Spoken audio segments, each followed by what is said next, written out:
சலஃபுமார்கள் என்றால் யார்? முன் வாழ்ந்த நல்லடியார்கள்.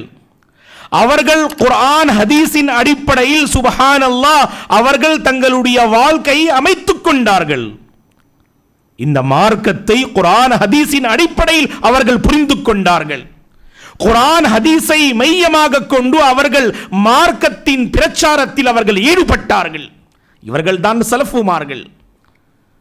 சஹாபா பெருமக்கள், தாபிஈன்கள், தபு தாபிஈன்கள், அல்லாஹு அக்பர், அவர்களை பின்பற்றிய சுப்ஹானல்லாஹ் உலமா பெருமக்கள், அனுமானம் செய்யக்கூடிய அந்த முஜ்தஹித் உலமாக்கள்.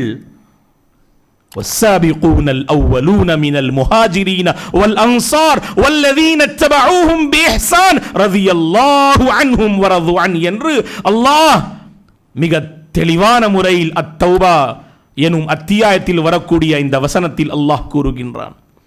இந்த சஹாபா பெருமக்கள், அன்சார்கள், முஹாஜிரீன்கள், இவர்களை நன்மையான விஷயங்களில் யார் அவர்களை பின்பற்றுகின்றார்களோ அவர்களும் அல்லாஹ்வின் பொருத்தத்தை பெற்றுக்கொண்டார்கள் என்று.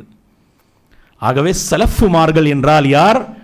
குர்ஆன் ஹதீஸின் அடிப்படையில் யார் மார்க்கத்தை புரிந்து கொண்டார்களோ, குர்ஆன் ஹதீஸின் அடிப்படையில் யார் மார்க்கத்தின் பிரச்சாரத்தில் ஈடுபட்டார்களோ அவர்கள் தான் சலஃபுமார்கள்.